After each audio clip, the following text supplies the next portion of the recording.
She rolled up the gravel drive in a spotless white crossover, a man I'd never seen riding shotgun. From the way she was gesturing through the windshield toward my porch, you'd think she'd already bought the place. Drop your location in the comments. Let's see how far this story reaches around the world. I was halfway through my morning coffee, the steam curling into the cool air, when her voice cut across the yard. There it is. The listing I mentioned. Absolute gold for buyers right now. A knot twisted hard in my stomach. Listing? That cabin was mine. Always had been, and I'd never once breathed the word sale to anyone. The man beside her, a wiry guy with a clipboard pressed nervously against his chest, glanced toward me and asked, "So, the owner's home?" She flashed a confident little smile. "Oh, he won't be a problem. Everyone around here knows I handle things." I rose slowly from my chair, setting the mug on the railing. They started toward the front gate with the arrogance of people arriving for a house tour they'd already paid for. My dog let out a low, warning bark from the porch. I raised a hand to quiet him, even as my pulse hammered behind my ribs. The woman lifted her phone like a badge and called out, "Go ahead and open this gate. We've got a showing scheduled." I didn't answer. Instead, I strode down the steps, crossed the yard, and reached for the padlock. A click, then another, and the chain wrapped tighter around the iron bars. Without a word, I walked back to the porch, grabbed the wooden sign I'd painted the night before, and marched back to the fence. 3 solid swings of the hammer, and it was fixed in place. Private property, not for sale. Her face flushed crimson the instant she read it. "You can't do this," she yelled, slamming her palms against the gate hard enough to rattle the hinges. "I've already told clients this place is available. You're going to regret this."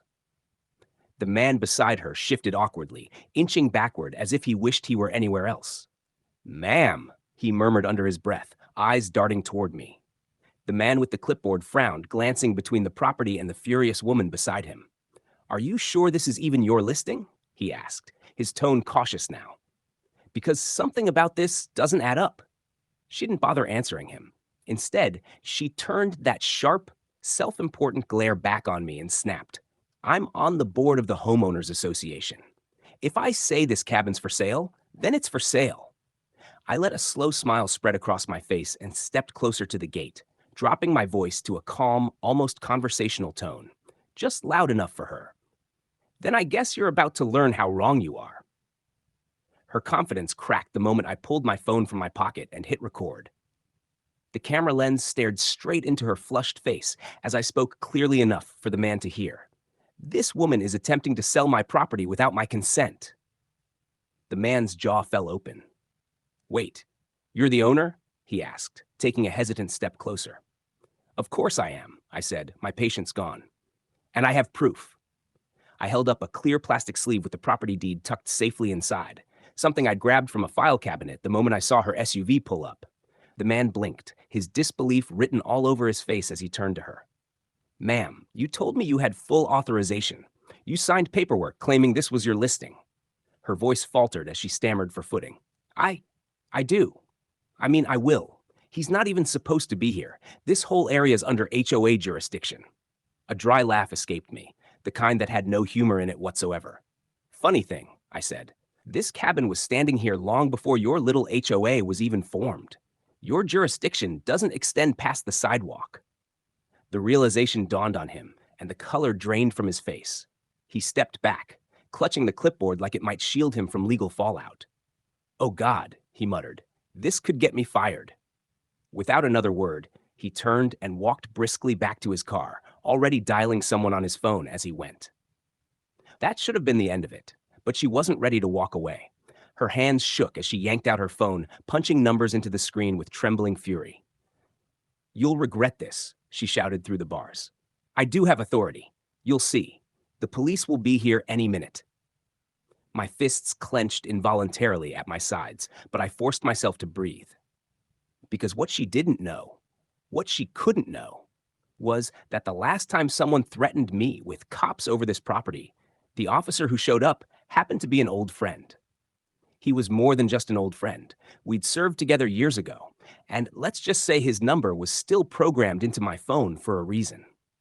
15 minutes later, The faint wail of sirens cut through the stillness of the woods. Two patrol cruisers rolled up the gravel road, red and blue lights slicing through the trees. Karen straightened her spine like royalty awaiting her royal guard and waved them over with exaggerated authority. "Officers! Over here!" she shouted, jabbing a finger toward me as if I were a suspect behind bars. "This man is trespassing on HOA property and refusing to leave. I want him removed and arrested immediately." The two officers exchanged a glance before one of them peered through the gate, eyes scanning me, the porch, and the cabin beyond. "Trespassing?" he repeated, one brow rising. "He's standing on the porch of that house." Karen's voice grew shrill, desperation creeping in. "Yes, but he isn't supposed to be here. I've already listed this property for sale. He's lying about being the owner." She thrust her phone at them, flashing what looked like hastily cobbled together documents.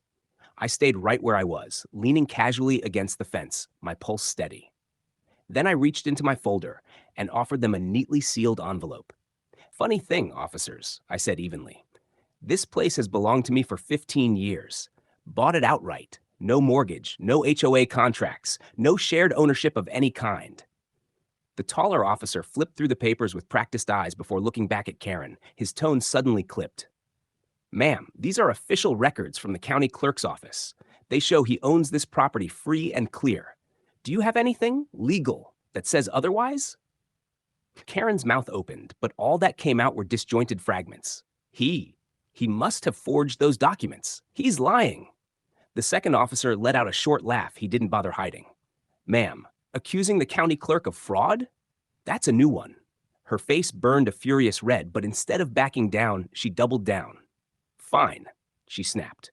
"If you won't arrest him for trespassing, I'll press charges for harassment. He threatened me." That was my cue. Without a word, I held up my phone, still recording, and tapped the screen. Her voice rang out loud and clear across the clearing. Open quote. "If I say this cabin is for sale, then it's for sale." Close quote. The officers stopped cold, both sets of eyes swinging back to her. One of them even smirked. "Would you like to rethink that statement, ma'am?" Karen's carefully constructed confidence finally cracked. Her voice wavered as she lunged toward me, trying to snatch the phone through the bars. But the officer raised a hand. "Ma'am," he said firmly, "I'm going to need you to stay right where you are. We'll also need to see some identification." Her defiance faltered, and after a long, tense pause, she fished her wallet out of her purse, muttering curses under her breath as she handed over her ID. The taller officer relayed her information over the radio while his partner kept his eyes on me. Not with suspicion, but with the kind of wary interest that said he already suspected this situation was bigger than a simple property dispute. A burst of static from the police radio broke the silence. "Dispatch to unit. Subject has multiple prior reports of fraud and harassment in neighboring jurisdictions." The officer holding her ID stiffened, his jaw tightening as he turned back toward her. "So, this isn't your first time running a scheme like this, is it?" The blood drained from her cheeks. "Those reports were lies?" she insisted, her voice trembling. "People misunderstood my intentions. I was helping the neighborhood." I folded my arms across my chest and arched an eyebrow. "By trying to sell property that doesn't belong to you?" The mask she'd been wearing, that brittle veneer of control, cracked completely. Her voice rose, sharp and venomous. "Nobody looks after this place the way I do. You don't deserve that cabin. You hardly even use it. I'm the one keeping the property values high. I'm the one people trust." "Ma'am," the officer cut in, his tone suddenly firm, "impersonating a property owner, falsifying listings, and attempting to sell real estate you don't own, those are felony offenses. You're not going anywhere." Her eyes darted wildly toward the patrol cars as she made one last desperate attempt to regain control. "You don't understand. I have connections. The HOA board will stand behind me. They promised." I almost laughed. Instead, I reached into my jacket and pulled out a second phone, one she hadn't seen. I'd had a feeling she might try something like this, so I'd set up a hidden camera near the gate before I ever came down to meet her. One tap and the screen lit up with footage. Her voice crystal clear as she told the realtor, "This is the property I mentioned. Perfect for the market." The officer's eyes widened as he watched the video. That was all he needed.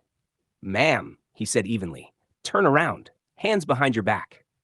For the first time all day, she had nothing to say. The metallic click of the cuffs echoed through the quiet forest as her wrists were locked behind her. But even in that moment, she wouldn't give up. Twisting against the officer's grip, she shouted over her shoulder, "You can't do this. The HOA will clear my name. They know I was protecting property values." The taller officer shook his head, his voice low but unflinching. "Ma'am, the only thing you've been protecting is your own ego." They started guiding her toward the patrol car. Across the driveway, I noticed the realtor still standing beside his vehicle, pale, trembling, like he'd just watched his entire career collapse in front of him. But the day wasn't finished with surprises yet. Before the officers could pull away, the crunch of tires on gravel turned every head. Another SUV rolled slowly up the road and came to a stop just beyond the patrol cars. The doors opened, and out stepped two men and a woman in dark suits. A dark SUV rolled to a stop just behind the patrol cars, and three people climbed out. Two men and a woman, all dressed in crisp business suits. They looked more inconvenienced than concerned, the kind of annoyed that comes from being pulled away from a lunch meeting. Karen spotted them instantly and pressed herself against the window bars of the patrol car. "Tell them," she shouted frantically. "Tell these officers I had every right. We were selling this place for the good of the community." But instead of rallying to her side, the board members froze the second they saw the phone still in my hand, camera light blinking red. The woman muttered under her breath, "She actually went through with it." The shorter man sighed, rubbing the bridge of his nose. "We told her not to take it this far." The taller officer caught every word. "So you did know there was a plan?" he asked, his voice deceptively calm. Their eyes darted everywhere but toward me, down to the ground, at the trees, anywhere that wasn't a direct answer. I stepped forward, holding my phone higher so the screen and the bright red recording indicator was visible to all three. "Don't even bother pretending," I said evenly. "Every word of this conversation is now part of the record. Every lie, every scheme." The woman's head snapped toward me, her voice suddenly icy. "You can't release that footage," she hissed. "It would destroy the HOA's reputation." I smiled, not kindly. "That's the idea." From the back seat of the cruiser, Karen completely unraveled. "You traitors!" she screamed, thrashing against the seatbelt. "You promised you'd stand behind me. You said we'd split the money." The words were out before she realized what she'd just confessed to, in front of police officers, HOA board members, and the unblinking eye of my phone camera. The taller officer looked almost satisfied as he swung the door shut on her continuing rant, the thunk of the latch echoing like a full stop on the chaos. Did you enjoy the video? Then show your support with a like, share your thoughts in the comments, and subscribe to become part of this journey.